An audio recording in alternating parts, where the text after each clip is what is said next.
Hey everybody, quick, less flashy video today because as interesting as I find this topic, I think it has a fastly approaching sell-by date in terms of its cultural relevancy.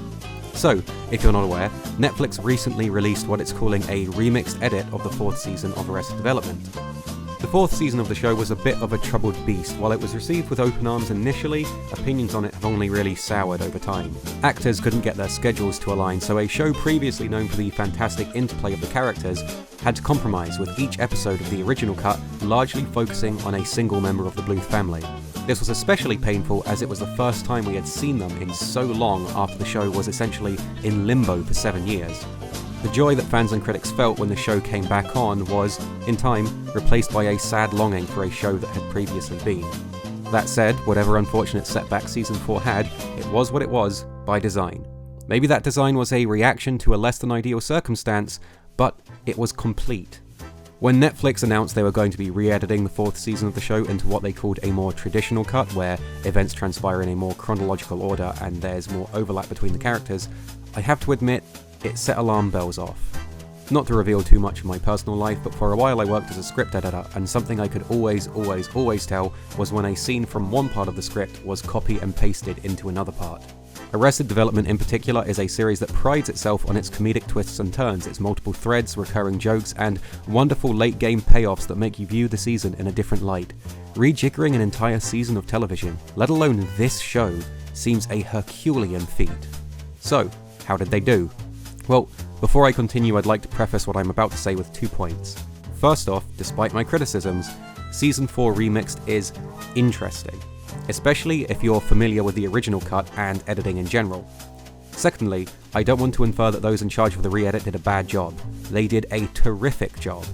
Just working on the audio and video for my stupid YouTube thing is a hair-pulling, mind-numbing, horrible experience, so they did an incredible job with what they had.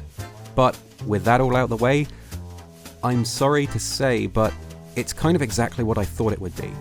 Which is to say, a bit of a mess. In the very first episode of what they ended up calling Arrested Development Fateful Consequences, something felt immediately off. In order to help this season make more sense chronologically, they've had to employ a lot more narration from Ron Howard, piecing everything together.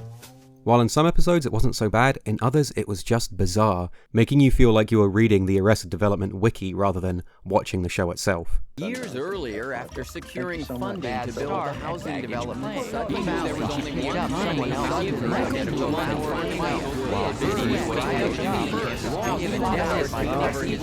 Episode 7 alone has almost 8 minutes of narration, and 10 minutes into episode 3, 4 had been Ron Howard talking. This is not including the recap at the beginning of each episode or the epilogue at the end of each episode. Considering a single episode of Arrested Development is around 20 minutes long, that's kind of crazy, right?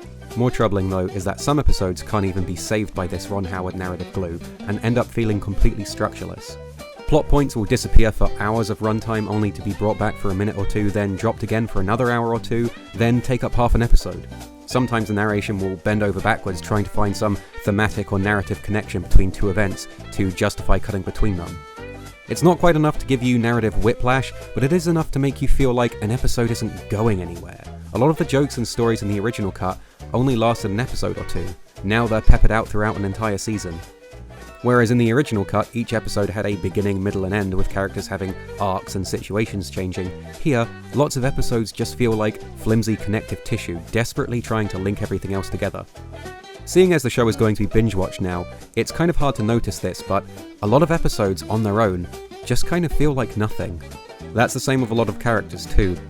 Maybe turns up 2/3 of the way through episode 6, mostly just sits there and never does anything funny. This is even worse with new characters. In Rebel's first appearance, she shows up for maybe 10 seconds and doesn't do anything of any importance, but the narration makes special care to mention her presence because she'll be important later. While I understand the need to do this, in the moment, it's just strange. This remix of the season ends up killing some jokes dead flat too. The revelation that George Michael's new friends are sex offenders doesn't really land. In fact, the punchline is given away before the joke even gets off the ground.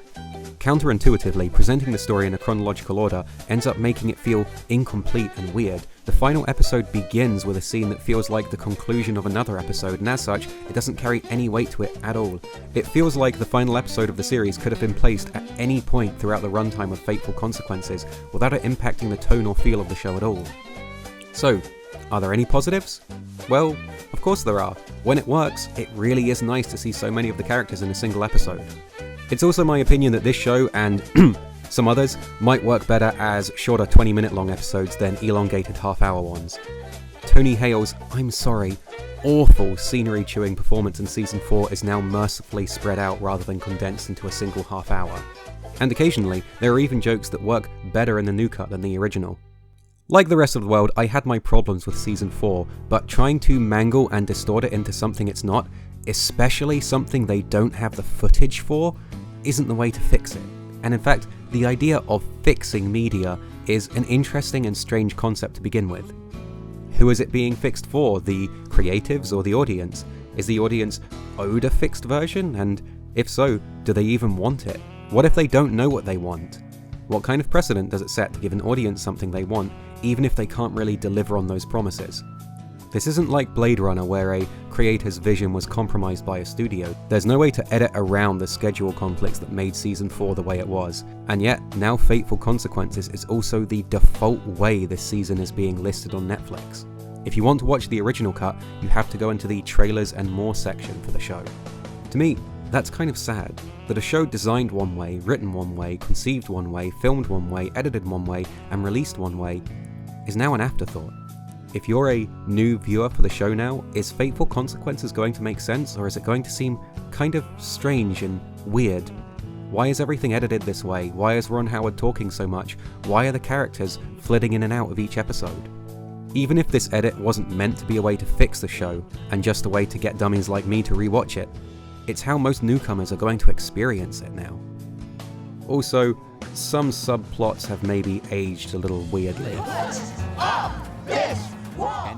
Hi everybody, I've been Will, and thank you for watching my video. Feel free to like, share, and subscribe. More in a couple weeks.